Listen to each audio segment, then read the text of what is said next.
welcome to my channel.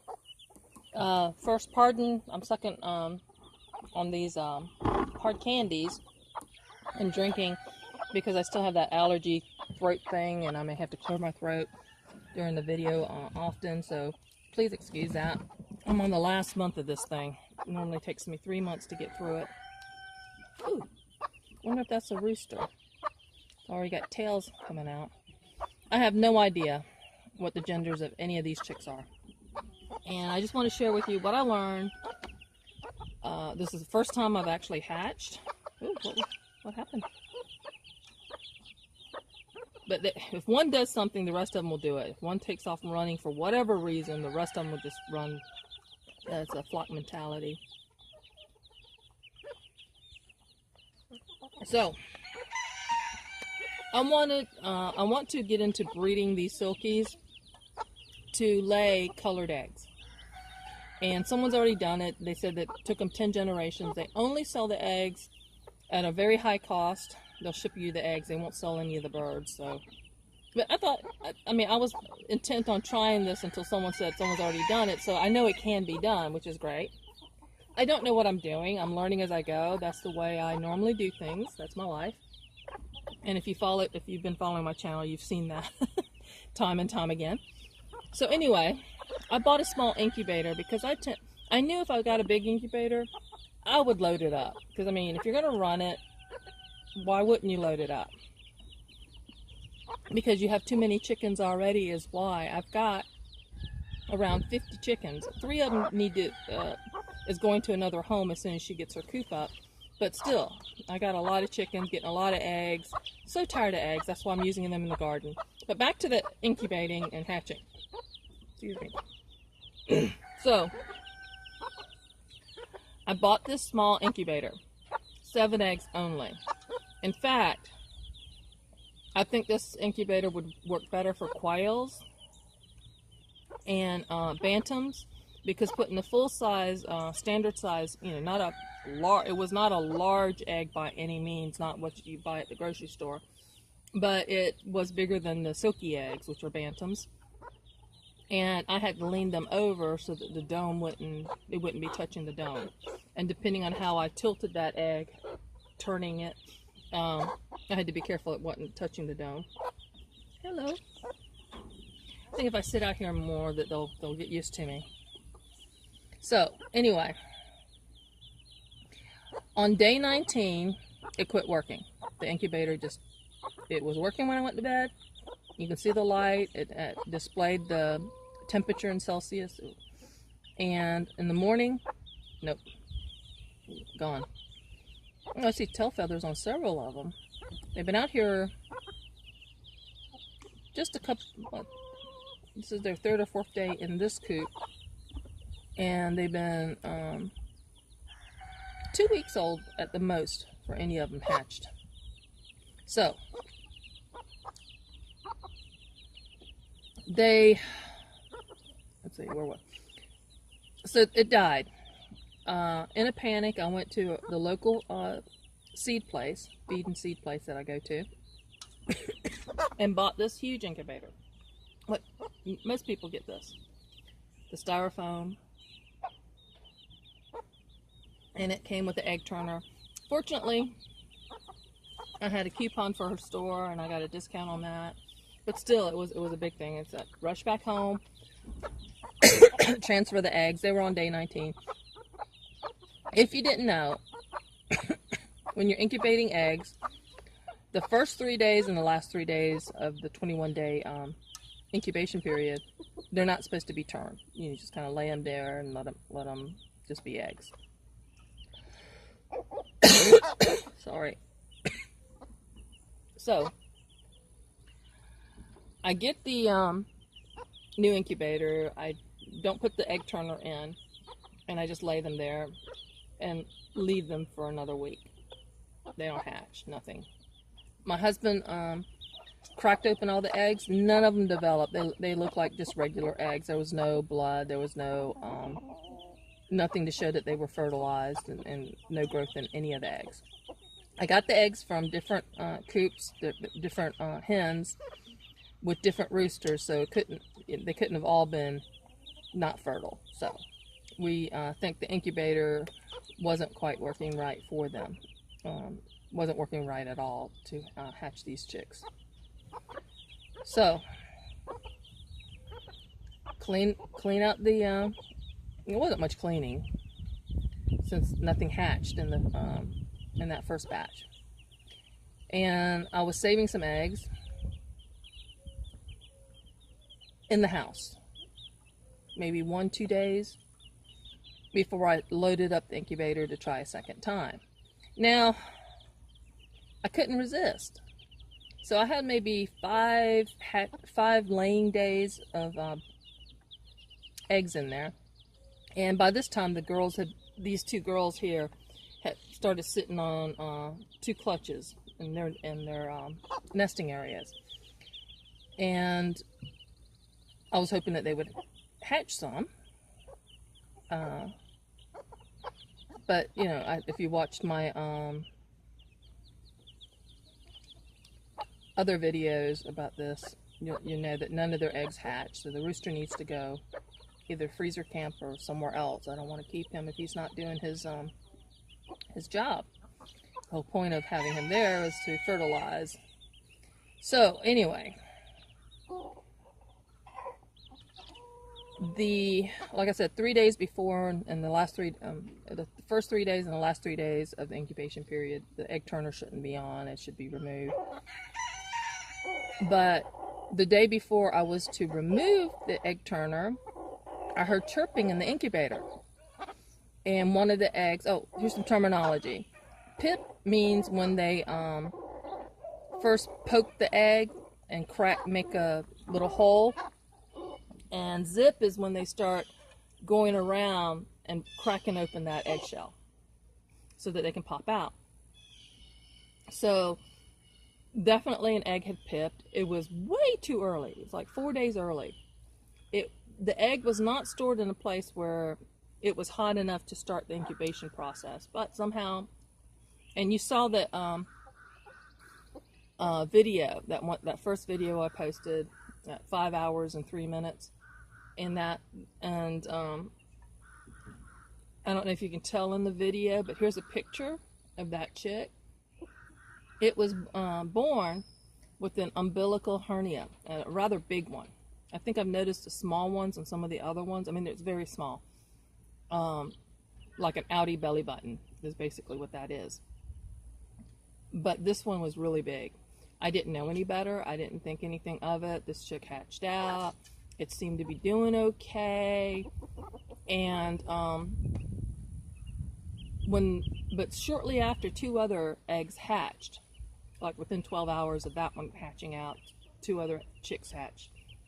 Which is, it's like, anyway, I don't think I had my times wrong because I marked it on the calendar, so it wasn't due to faulty memory. So, when they hatched out, the next 2 chicks, there were 3 in the incubator, and as soon as one of them they're kind of floppy for the first hour or so, and then they get to where they can stand and run around, and they were drying off and they were looking cute. One of them ran across the incubator. And it's big to them. I mean, it's only less than 2 feet for us. But it ran across and started pecking at that one with the umbilical hernia. And first I thought, oh, is that a rooster? Just a rooster behavior toward a hen. And what I'm thinking now is these birds know when something's wrong about another bird. If they're sick or injured in any way, they are malicious. That's just the way they're wired. They're malicious and they peck and they'll kill another bird. So the umbilical hernia ruptured and it was bleeding out. It was a very thin membrane. It wasn't any thickness to it. It was sad. Okay, because that was the first chick I hatched out in the incubator, and it died. Now, I also noticed because we had some dye in the egg. It pipped, and that was it. And what I realized is some of the green eggs, the Easter egg eggs, the membrane, the egg shell itself is very thick, and the membrane is much thicker than normal. And I learned that I needed to tear that membrane if the chick wasn't able to tear it itself. And I thought one of the chicks, when I realized this, one of the chicks had been already pipped and been in there a while and had started to zip, but it wasn't, the membrane wasn't broken. And you can tell, sometimes you can't visually see a tear in the membrane, but you can see when they're breathing how it goes in and out. But it wasn't doing that. So I thought the chick was tired, and I tried to help it, and I got it out of the egg, and it never walked. It couldn't walk. It flopped around. So don't do that. Don't do that to yourself. If you need to help the chick, and you can unzip it, and you can see that it's getting oxygen, you can, tear the eggshell to the point where you can see the head. It needs to push itself out of that egg, top and bottom, preferably. The neck muscles weren't quite right. It couldn't. I would try to sit it up. Anyway, it was just sad. Another thing I learned, you notice there's baskets in some of the egg hatching videos and not. Initially, I did not put a paper towel down. It was, just trying to allow the airflow and humidity to go through there. But it was very slippery. And that first hatched chick also had what's called straddle leg or splayed leg. And I tried to work with that. Uh-oh. I gotta pull that weed out. So, by the way, that was very clean. Just a little while ago, it was clean water, and I put some seeds into it because I wanted them pecking at it. I put some seeds in the water cups to kind of train them to the water cups. But I'm coming out here and making sure the water cups, use this stick to press the water cup, the yellow thing. There's a different type of cup I saw while I was researching how to train chicks to this. Yeah, her head is sideways. The black hen, her beak goes to the right. So she's a little deformed. I don't know what the deal is. Anyway, so it had splayed leg. There's a little thing you can do to fix the splayed leg or help them. And I did that. And that's when I really noticed the umbilical hernia, and it had gotten bigger. And, here's a picture. And it was just learning. And there's another egg hatching term, quitter, where a chick just quits. And there could be multiple reasons for why that did that. And we had 3 quitters, and I think a lot of it had to do with that membrane and eggshell thickness thing I just talked about. So we had 17 hatch out, well, 19 technically. 17 that we put with these silky hens. And I'm thrilled with that. I don't need more chicks, except for the ones we're doing the breeding program, which none of these, I don't think, unless those 2 are females, the silky hens, silky chicks there. So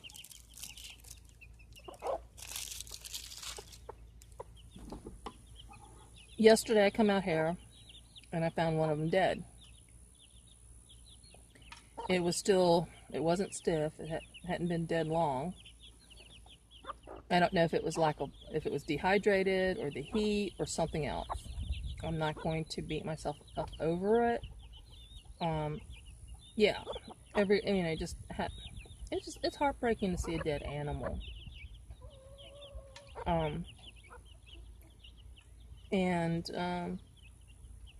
But I'm going to clean out the incubator again and start the breeding program again. She needs a pedicure, the black hen. She got some mud on the tips of her claws. And all the chicks, if you see that red one right near the mama hen on the ledge, that's Rhode Island red mom, and except for the silky chicks, all the roosters of these chicks are Easter egger roosters. The black ones, the black chicks, are probably the mothers were black Australopes. But the ones with the strange coloring, that one looks neat. And there's another one that looks like that too, but the rest are white. As you can see, it's neat. But so I've learned if you're going to try to help I've had the ones that I tore the membrane, I've had them come out if I got there early enough. The first ones, we lost 3 in the egg, and then the first one that hatched out and the one that I hatched out, we had to euthanize.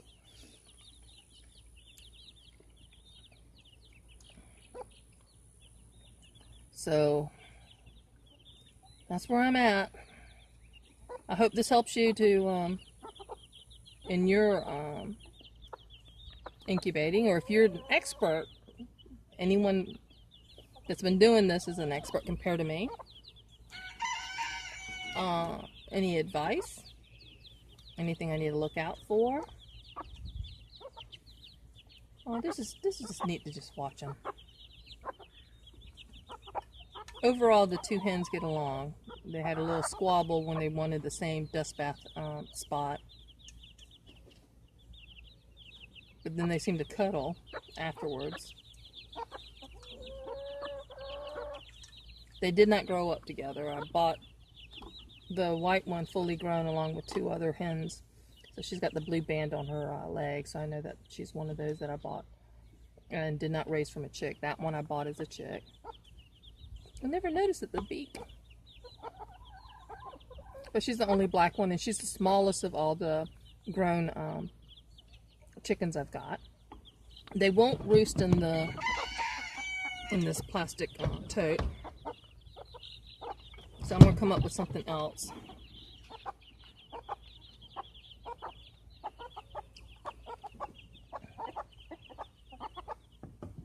I can just sit out here. Wish I can just sit out here and watch them all day. But some of it's heartbreaking, and my husband, he did this a long time ago, and then he did it a few years back. And we recently had chicks in the house. The chicks, the Easter egger chicks that I bought at the feed place. And I just didn't want to go through that. If I can get the hens to raise them, this is the best way to do it. Still lost, like I said, one was dead yesterday. I don't know why. I've seen one of the mamas step on the, they would flock all underneath her, and she's trying to move, and she can't avoid stepping on it. And she was on it, and it was underneath her foot, and that thing was, it let out a squall. Aww. And both of those silkies look like they're paints. I've never had paints before. I crazily joined a Silky Chickens group on Facebook. I had no idea the varieties of silkies out there. I knew about partridge and silver or whites. They got the black one there. I don't know if there's a special name for that.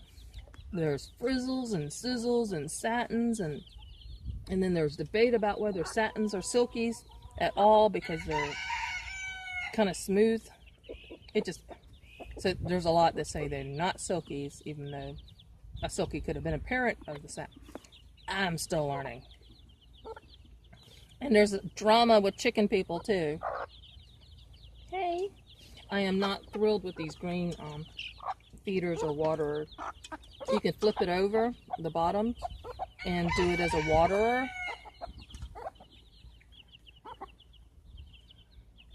And I trying out that feeder, and it has legs. I could raise it up, and it has its own little legs, but then it's too tall for the chicks.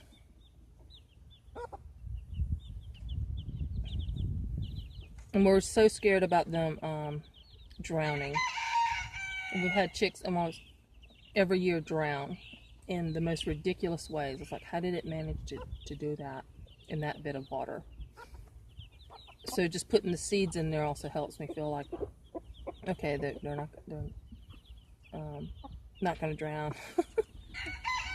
And it also softens it up. It makes it easier for them to eat.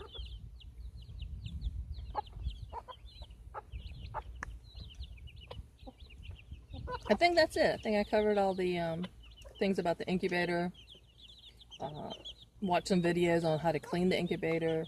So now I've got Listerine, 1 part Listerine and 2 parts water and spray bottles to help sanitize stuff. Hello.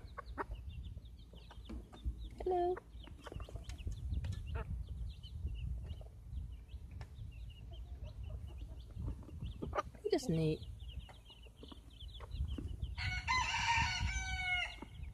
It won't be long before this thing gets all messy, and I'll be able to slide it over to where they're back on grass again. See how long it takes for them to tear this up. It won't take them too long before they're too big. The chicks will be too big for this.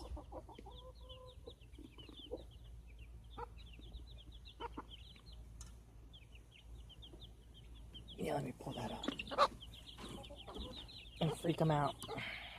So you can watch them freak out.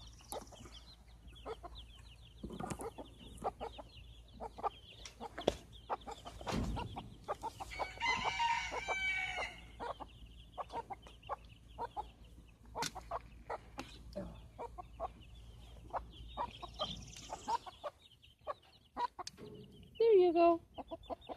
So thanks for joining me. Hope this helps you in some way or opens up a discussion or research. Be a blessing. Oh, one other thing. There's that one chick. You see it over there? It's kind of like a crest on its head.